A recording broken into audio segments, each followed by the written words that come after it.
what you're saying could be factually true, but you can't speak it because it's not the popular opinion. And he's absolutely right. That type of censorship only damages and only hides the truth from people, man. You have to give people the opportunity to find the truth, seek the truth, and understand the truth, and not try to coddle everybody into this, this soft type of way of thinking. What's going on, family? Welcome back to the From the Bottom FS channel, man. Today, we're going to check out some Vivek Ramaswamy. He sat down with Tucker Carlson and basically did a full interview, and I'm hearing a lot of things about it. I'm hearing Tucker destroyed some people up there on stage. All right. But your boy Vivek held it down, did a good job. So I haven't seen it myself. This is my first time watching it with y'all. Make sure you guys comment down below your thoughts on the whole thing. So without further ado, let's go ahead and get into this interview. Come on. So Vivek is the only person I think who hasn't practiced politics for a living. Correct? Yeah, I'm not a practitioner. No, you're not. You're not a practitioner. So it's interesting. So let me just start with a very quick overview. You've been traveling around the country for the past, 3 months, 4 months? Yeah, 4 months. How do you think the country's doing? I think the country is doing poorly, is the answer.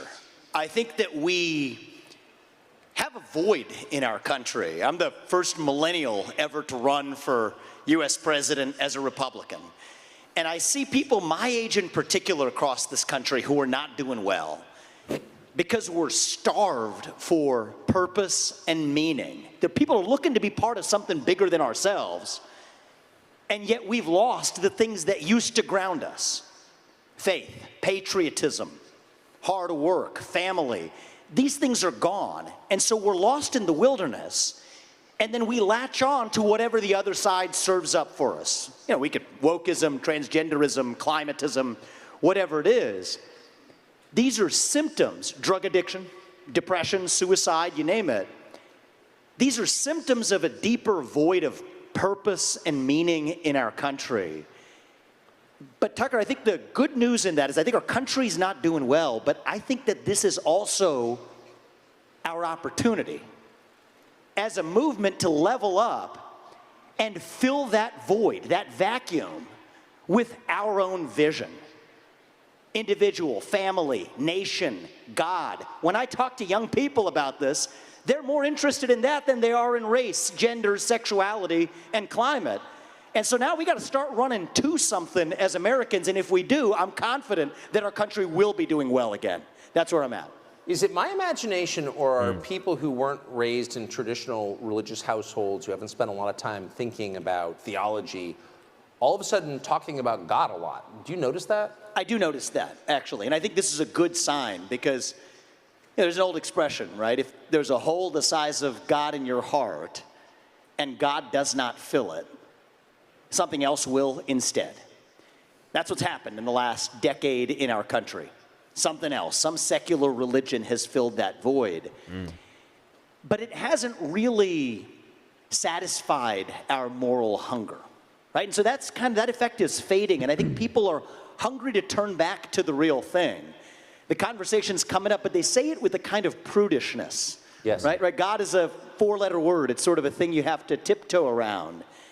And I think that right now, family's the same way. The nuclear family makes some people uncomfortable when I say it, but actually this is the best known form of governance to mankind.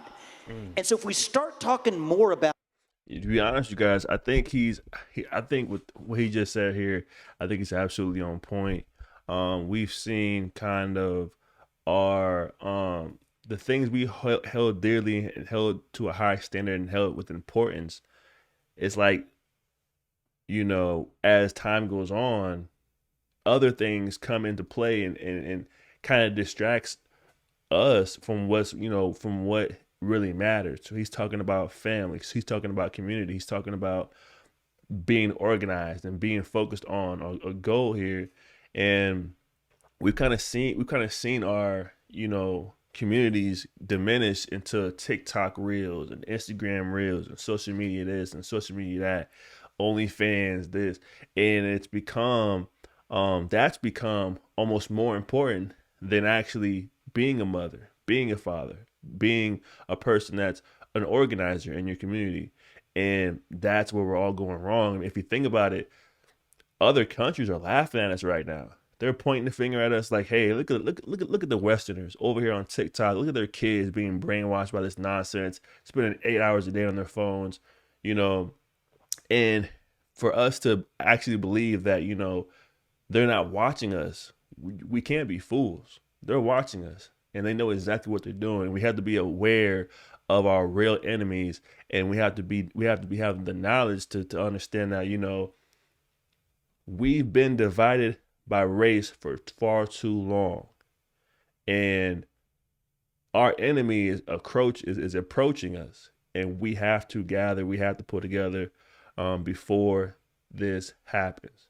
I mean, there has to come a day where we have to sit down and be like, you know what, race doesn't matter anymore. The color of your skin doesn't matter anymore. The work you put in is going to be held to a higher standard than the color of your skin. And that day is today. That day is now. And we have to realize the opportunities that we have versus, what's holding us back. If that makes sense to you guys. I digress. Let's get back into it. Is the best known form of governance to mankind.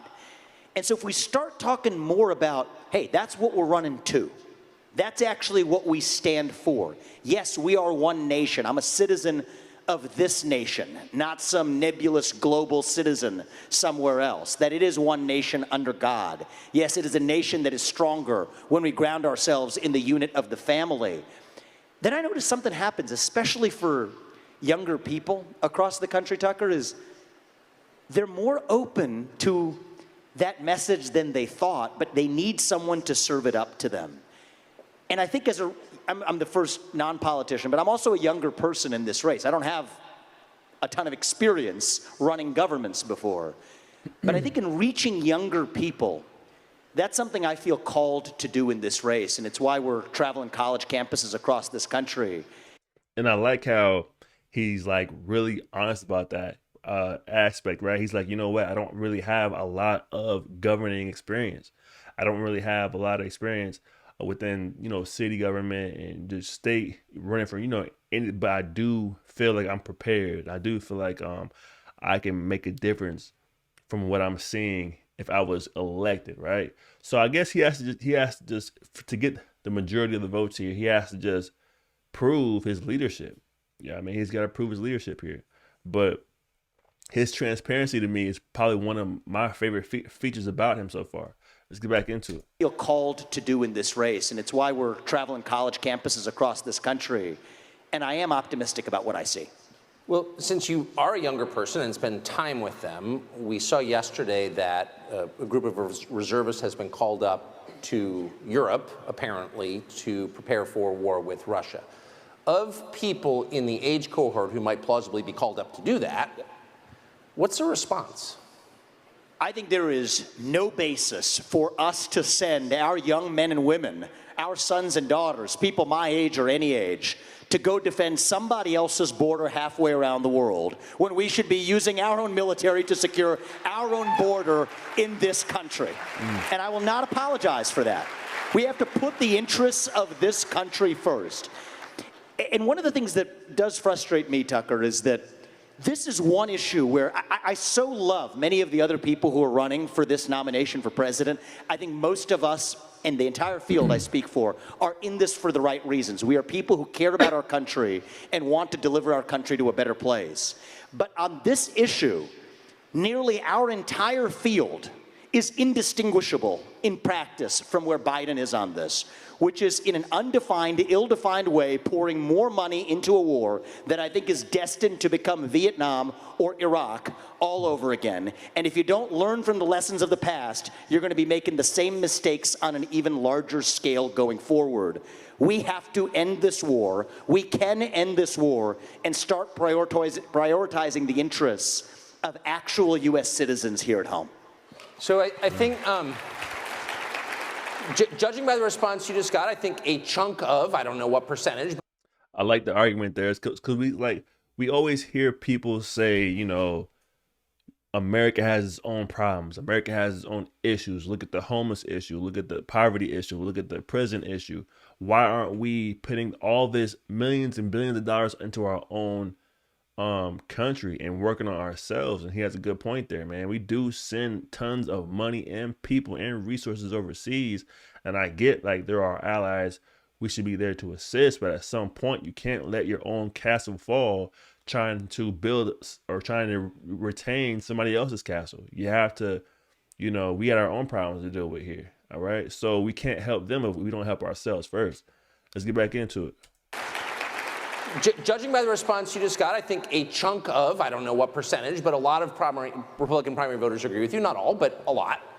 I don't think any Republican donors agree with you. I think that's accurate. And to be really honest with you, I've lost many large donors or prospective donors over this issue. And it puzzles me because I think the tempting thing to say is to have some conspiratorial explanation that they have money at stake in government contractors, Raytheon or whatever. I don't think that's true, actually.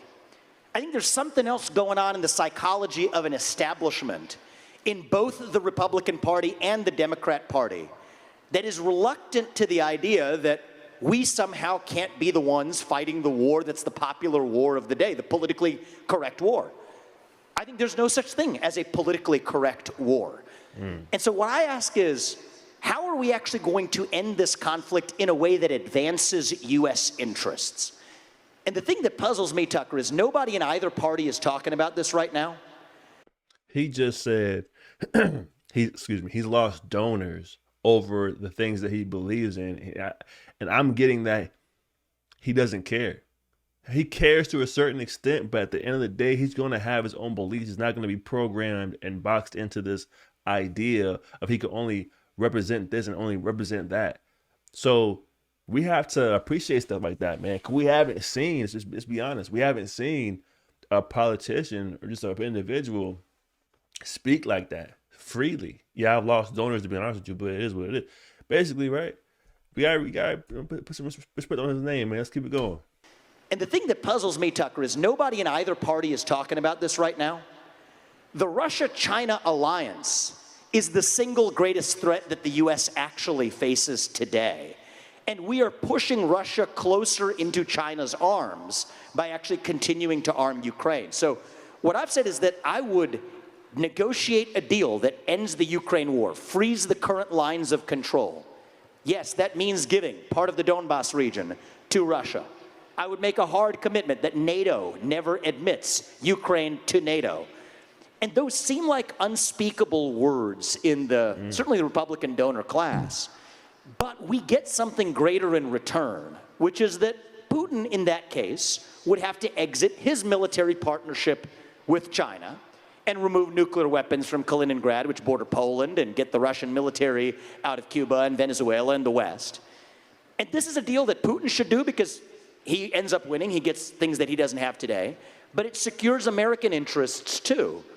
And I do think in a weird way, it does take an outsider to get that job done. Because if you want someone to fix a problem, you don't turn over the keys to somebody who actually broke the thing in the first place. If you want to fix it, maybe have somebody who didn't break it in the first place. And that's part of why I'm in this race as an outsider. Okay. Well, and it's like the Ukraine war with Russia right now. I know it's it's more complex than what the media tries to perceive it out to be. I know a lot of you guys were telling me in the comment section on a previous video about Ukraine. So if you guys know the deeper issues, the real reasons why there's a real issue right now between Ukraine and Russia, and not just that surface level information, comment down below. Let's talk about it. Let's get back into it. Maybe have somebody who didn't break it in the first place, and that's part of why I'm in this race as an outsider. Okay. Well, since you're getting radical now, let's go through a list of all the other things you're not allowed to say. So you've just said, you're not attacking anybody, but this doesn't seem to be helping us. In fact, it seems to be creating an alliance that we can't beat, and really, it's pretty scary. So let's just go through the list. Another thing you can't say is that maybe January 6th, while appalling on one level, maybe it was not an insurrection. So let me talk about. That was a good question. Tucker killed it. I ain't gonna lie. That was a good question. There's no a few softballs in the intro, but he's starting to heat up, which is good, man. It's pushing him to, answer these tough questions. But his answer, man, is important. Let's go. Appalling on one level. Maybe For it was real. not an insurrection. So let me talk about. I haven't talked about this much in the campaign. I'll be very honest with you. You want to know what caused January 6th? There's such a temptation to say that there's one man whose name is unspeakable. We can't. No, first of all, it's put it QAnon. foot up. It's QAnon. It's QAnon. You want to know what caused January 6th? Is pervasive censorship in this country in the lead up to January 6th. You tell people in this country they cannot speak, that is when they scream. You tell people they cannot scream, that is when they tear things down. And so the reality is, we were told that you could not question where the virus came from when we all knew it came from a lab in Wuhan, which now they admit. We were told that you could not send a private message to someone on the eve of an election that Hunter Biden's laptop story was actually a true story worth considering before an election. You were systematically suppressed. So think about this. You told you had to be locked down, had to take a vaccine that was mandated and forced down your throat, stay locked down in your home while Antifa and BLM roam and burn the streets of this country. So that's the lead up of one full year of telling people you have to shut up, sit down, and do as you're told. And then you tell them, okay, there's an election where you didn't get the information that you needed, such as the Hunter Biden laptop story being real and suppressed. That's what caused January 6th, is a cycle of censorship in this country. And until we look ourselves in the mirror and admit truth on that, we will not move forward as a country. And I think that's the real cause. And we're not, and I'm sorry to say this, Tucker, but I think until we reckon with that reality, I worry that is the beginning of, it's a friendly parley compared to what's to come, unless we step up and speak truth, restore integrity, and actually lead us to who we are as a people, rather than sweeping the truth under the rug. How can you just... All right, listen, that was a good answer. But was it an insurrection? What would you consider an insurrection? Not, how did it come about and how people felt about it or the information that was being withheld. Would you consider it an insurrection? That's a good question. Listen. I think he dodged that one right there. I ain't gonna hold y'all. Let's keep it going. Philosophical question. A lot of the people who are pushing censorship. And it's weird though, cause I'm just gonna go on, you know how I do. But it's weird because why can't you just answer that question? You know what I mean? To me, to be honest with you guys, I've never seen nothing like that before. I've seen the Black Lives Matter protest.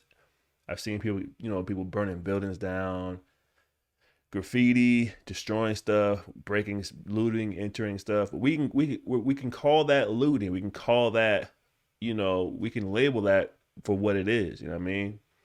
But for some reason, people are terrified to label January 6th as an insurrection. It's weird. You know what I mean? I hate for people to be so divided like that, to be afraid because of their, who they're affiliated with, and because of their subscriber base, or because of how many likes they might get or dislikes they might get, or the hate they might receive in the comment section. They're afraid to, call it for what it is. You know what I mean? To be honest, some people view it as, a fight for freedom, a fight for, just justice, and, we're tired of being manipulated. Fight. Some people view it as, people just getting out of control. In my opinion, I think folks got a little too out of control, and people. I think two people passed away. One police officer days later. And some may argue it doesn't affiliate with the actual situation. That's neither here nor there. And then the lady that was actually shot there. But we gotta start calling it down the middle, man. I don't give a damn you red or blue. I don't even care. People was acting crazy that day. But let's get back into it. He didn't answer that question though. But let's get back into it. Just as a philosophical question.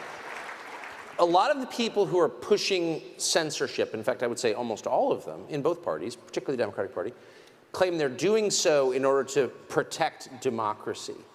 But how can you have a democracy with censorship?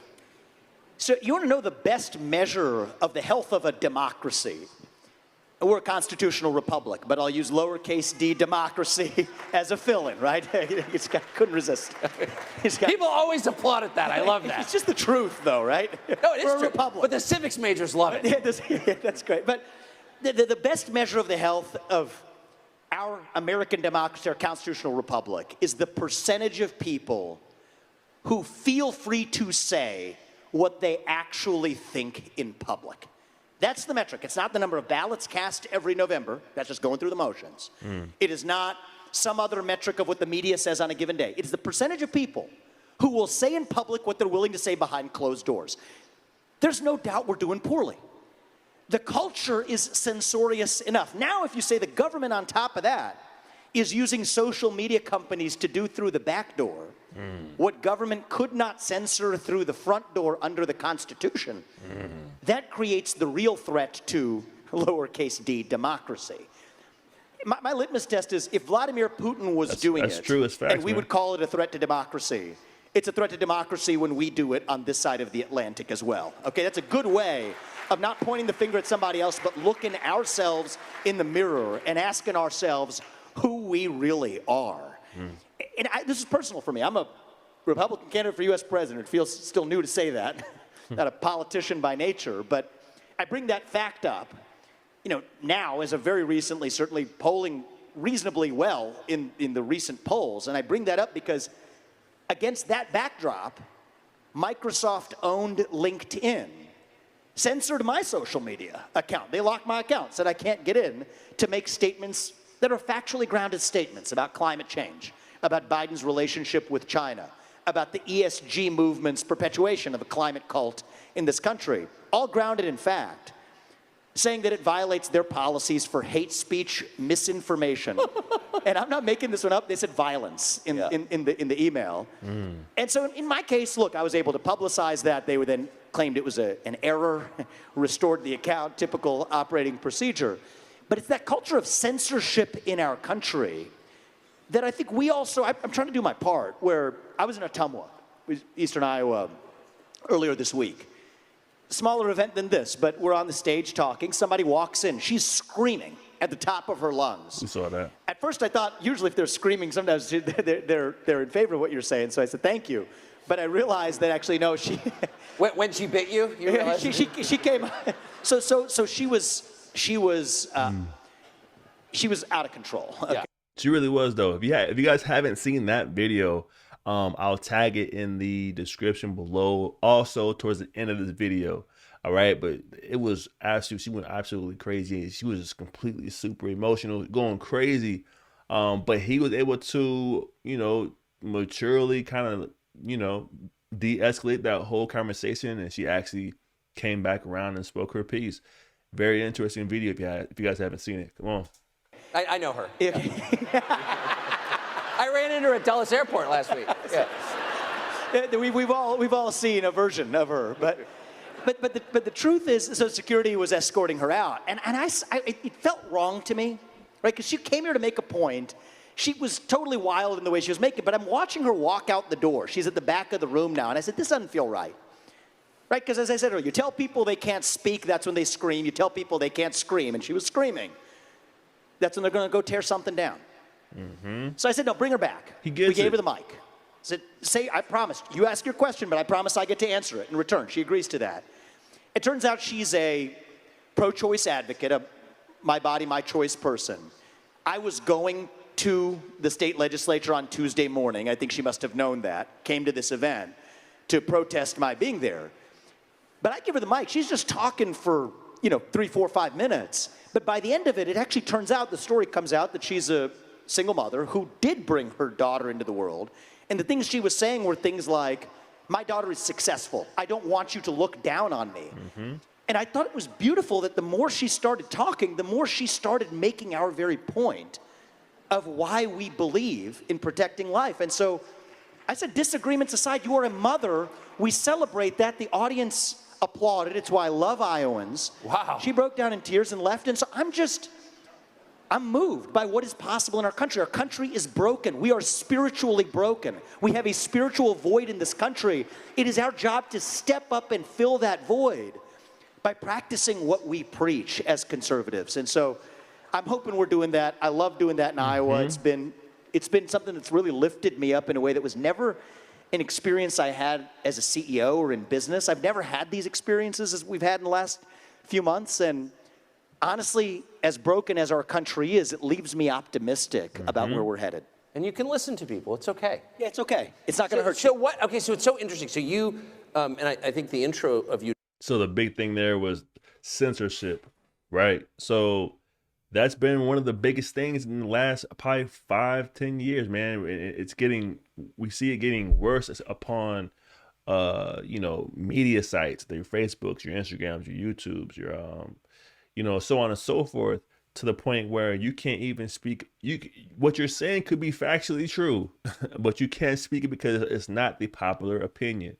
And he's absolutely right. That type of censorship only damages and only hides the truth from people, man. You have to give people the opportunity to find the truth, seek the truth, and understand the truth, and not try to coddle everybody into this, this soft type of way of thinking. It's like facts sometimes burn, but I'd rather know the facts than be coddled as a grown adult. You know what I mean? So let's get back into it. Some of it, but you're coming from a completely different world. It's not like you were mayor, state legislator. You're coming from business and technology and biotech. So what have you learned? How have your views changed since you immersed yourself in crowds of voters and started listening to people? Yeah, so I think my views have changed in part by my belief that we're not as divided as they make it out to be. Right? Because many CEOs in this country are frightened, right, of speaking their mind openly. It actually stops, many of them will say, well, stops them from being donors to me, to maybe other causes. They're deathly scared because they believe that we're a nation at our breaking point. And in some ways, we are, because we let it get there. But one of the things I've been convinced of, I've changed my mind on, is that I don't think we're nearly as divided as we're taught to believe. But I went to the south side of Chicago. Run it back. Woo, he cooking. One of the things I've been convinced of, I've changed my mind on, is that I don't think we're nearly as divided as we're taught to believe. But I went to the south side of Chicago. It's one of the places it's not really where the political advisors would tell you to go if you're in a Republican primary. I went to Kensington and downtown in the inner city of Pennsylvania, in Philadelphia. And I'll tell you, the people in those rooms, especially on the south side of Chicago, where they're converting South Shore High School into an encampment for migrants who they're spending $7,000 per person per month on. This is the supposedly far left, nearly entirely black, Democratic voting bloc. And I have never heard more eloquent cases for securing the border and actually prioritizing the interests of Americans than I heard in that room. What did they say? They said, what about us? Yeah. Was actually the right way to say that. And it came out in many ways where, look, we are Christians. We believe in treating these people humanely. But it's not right that they're spending $7,000 a month and getting baby formula when I couldn't find baby formula a year ago. I can't buy sneakers for my kids. They're providing sneakers for those kids. How does that work? How is that advancing my interest? And actually, you just reminded me of this. Many of them were asking me, as though I was on the side of it, of why on earth we're sending billions of dollars to Ukraine. So it was interesting to me that the traditional partisan boundaries as drawn are really sort of retrofitted. We're sort of shoehorning an old structure. We're sort of shoehorning the modern truth into sort of an antiquated view where I don't think the dividing line in our country is between Republicans and Democrats right now. I think it is between those of us who are pro-American, who believe in the ideals of this country, who will not apologize for those ideals, who will stand up and sacrifice for those ideals, and those of us who are, and it exists in this country, I mean, the Vice President's a great embodiment of this, anti-American. Those who wish to apologize for a nation taking shots founded on our ideals. But if you divide it up that way, it is not 50-50 anymore. It's not even close. It's easily 80-20 in our favor, and half the 20 are people younger than me who never learned what those ideals were in the first place. We're going to bring them along too. And I think we have an opportunity to do in this country in 2024 what Ronald Reagan did in 1980, deliver a landslide election, call the bluff on the division. Much of it is artificial. I fell for it, right? Even when I started this campaign, I'm running for a Republican candidate for U.S. president, I don't even talk about Republicans that much anymore. I try not to use the word. Not because it's a bad word, but because it doesn't mean anything, right? If half the Republican, 3/4 of the Republican Party's got the same policy as Biden on the most important. I said it about Candace Owens. Now I'm going to say it about Vivek Ramaswamy. He is unlocked. He's unlocked. He's unlocked. Let's go. I try not to use the word. Not because it's a bad word, but because it doesn't mean anything.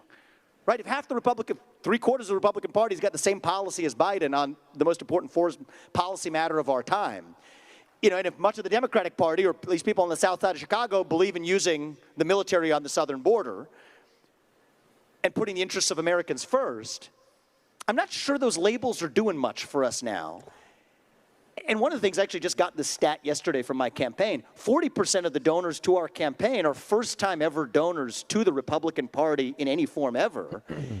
And the normal number is 2%. So I think this should actually give us hope for possibility. If we're willing to take the shackles off a little bit, relax a little bit on, identity can be confining. Right? The left does this masterfully. You're black, therefore you can't achieve something. You're a woman, therefore you can't achieve something. Identity's confining. You can be imprisoned in the identities that you inherit. Woo. And I just want to be careful that we learn from the left, or learn including what not to do, to be confined and imprisoned by our own identity of what it means to be Republican. Let's just let that word go and instead ask the question of what it actually means to be an American today. That's the question of our time. And you ask people my age that question, you get like a deer in the headlights response. It's like, cause we've seen the damage, you know, that can be done to the American people when Republicans and the Democrats and these labels are battling each other, not based on what they stand for, but based on just arguing with each other, just based on going back and forth, based on just not agreeing on things that would benefit the majority of Americans, man. We've seen, I think during the, what was it? They were battling over, I want to say it was the COVID stimulus, whatever the heck what was going on, just battling over. And then they pretend like they don't have enough money for this, that, and the third in the budget. And then you send billions to Ukraine to help other people. But how long did they argue with each other? For months, while people were getting evicted from their homes, losing their mortgages, falling behind on their payments, you know what I mean? And don't get me wrong, we all know like $1,200 or, you know, whatever, it's not a lot of money, but, you know, I think that it could have helped a lot of families, you know, and to now we're in the present, we're seeing so much money go overseas to other countries. How much time do they waste arguing over that, over nonsense, right? Do what's best for the American people within our budget, and make it transparent. Stop hiding, stop making everything censored and secretive. Make it transparent so that American people understand why we're going back and forth for 4 months, 3 months over a topic, you know, and they're all playing political games, and we're all just sick and tired of it. To be honest, we're all just tired of it. We're tired of being manipulated. I think for my first half, all the way up until I was about recently, probably about 20, I want to say 8, I was always Democrat. Always had a different kind of mindset. And I think it was when I started honestly doing like YouTube reactions to just different people and different music, whatever. I started to get a grasp of a different mentality, you know. But I digress once again. But he's absolutely right here, man. We have to get rid of the labels. It's easy for us to identify as something in a group. Well, I feel like I'm a partisan. I'm in a group, but it's like we've got too distracted by it, in my opinion. Let me know what you guys think down below. But in my opinion, we've got too distracted by, oh, I'm a Republican. Oh, I'm a Democrat. Oh. It's like, bro, we got lost in the sauce as Americans. We got lost in the sauce here, man. Let's get back into it. People my age that question, You get like a deer in the headlights response. It's like, it's a blank stare initially. But on the other side of that is then an introspection to say, okay, there are certain ideals that we fought a revolution for in this country. Self-governance over aristocracy, sovereignty as a nation, free speech, meritocracy. That you get ahead in this country not on the color of your skin, but on the content of your character and contributions. That's what it means to be an American. That's what we're running to. And honest to God, Tucker, I think that if we do this right, if we actually prioritize our vision, what we stand for, I think it's going to be a landslide election for a, I'm not going to say Republican candidate, a pro-American candidate in this race. It's just interesting because what you didn't mention, so I asked you, you've been traveling around the country. It sounds like you've really, I mean, you went to Kensington on the South Side. You've really kind of been to the span of the country. I watch media coverage, and everything's about race. And America is divided by race. That's America's original sin. It's the thing that cleaves us as a country. You didn't mention that. So why do they keep telling me that? They blow what I call woke smoke to deflect accountability for their own failure, actually. So what do you think affirmative action has done for black people in this country? Nothing. What do you think? It's been negative. It's created racism that otherwise would not have existed. I've seen it. I have hired black executives at companies I have founded on merit. I could care less for the skin color. And then behind closed doors, people will say, well, that person got their job because of race, because they're jealous because they weren't good enough to get the job. But that is sad. It's unfair to everyone involved. They'll blow woke smoke. They'll say math is racist. When in fact, you know, what might be wrong is not teaching kids in the inner city for a year under COVID lockdowns how to do math. And then they're using this to cover up for that failure. I personally think that's actually what's going on in the U.S. military, too. Right? People wonder about where's this wokeness in the military coming from. I mean, our military has been disastrous in defining its purpose, how we're actually using the resources of a military to fight wars that we haven't actually shown great value from in the last 25 years. So let's just talk about systemic racism and white rage instead. It's a deflection mechanism. Companies do it, the military does it, schools do it, teachers' unions do it. It's irrelevant, and in fact, what would they ever do without those poor black kids who they could hold out as the sacrificial lambs for their own failures? What we actually need to do is to level up and say, no, regardless of the color of your skin, how are we going to be a country that ensures opportunity, black, white, man, woman, doesn't matter? You know, my parents came to this country with almost no money. I've gone on to found multi-billion-dollar companies. And then people tell me, oh, that's because you had privilege. They tell me white privilege. It's sort of weird. It's sort of an interesting, it's kind of interesting. Do you tell them? I say, take the blindfold off, and now you have your answer. But the interesting answer is, actually what I do tell them, Tucker, is that I did have privilege. I didn't grow up in money, but I had two parents in the house, a mother and a father, with a focus on education and a faith in God. And you know what? That is the ultimate privilege. That if I'm going to enjoy that, every kid in this country ought to enjoy it too. Do you think, I just have to ask you this, because you're not a political professional, do you think Biden's going to be the nominee? So it depends on who the Republican nominee is. I'm running because at this point, actually, my heart says, I couldn't have told you this in February. I launched on your show, and honest to God, when I left, I had no idea how this thing was going to go. My gut instinct is that I will be the nominee and in a position to win this in a landslide versus Biden. And they will not let Biden run against me. So I believe that if I am the nominee, they will not let Biden run. It is why they're holding in the back pocket the documents case against Biden. It is why they're holding in the back pocket everything else that you're wondering why they're not charging or bringing now. It's not a Democrat or Republican thing. It's a managerial class, deep state bureaucratic class versus elected official puppets thing. And so they're not going to have to use that if it's Trump, because they think based on, you know, they don't analyze, they analogize. They say we did it. We can debate that, but we appear to have done it. You know, we appear to have done it, and so we'll do it again. So if it's Trump, they're going to run Biden. If it's me, there's no way they let Biden run. It's going to be a new puppet, Gavin Newsom, Michelle Obama, you name it. It doesn't matter to me, though, because for me, whoever it is, I'm not running against anybody in this primary field. And I'm going to keep that philosophy in the general. I'm not running against whichever puppet they put up, Biden or somebody else. I'm running for our vision of what it means to be a citizen of this nation, the United States of America. I'm leading us to something, and nobody else is going to get in the way. Look at Tucker. He said, well done. All right, you guys. So that was Vivek Ramaswamy Speaks at the Tucker Carlson 2023 Leadership Summit. Now, I'm not gonna lie. Tucker Carlson did a great job as a host here. He asked some good questions, tough questions, and I heard you guys were telling me that he gave some other Republicans a tough time. So if you guys want me to check out some other interviews, sit downs, comment down below. Let me know. But outside of that, man, I think Vivek definitely did a great job here displaying his message and what his purpose would be if elected.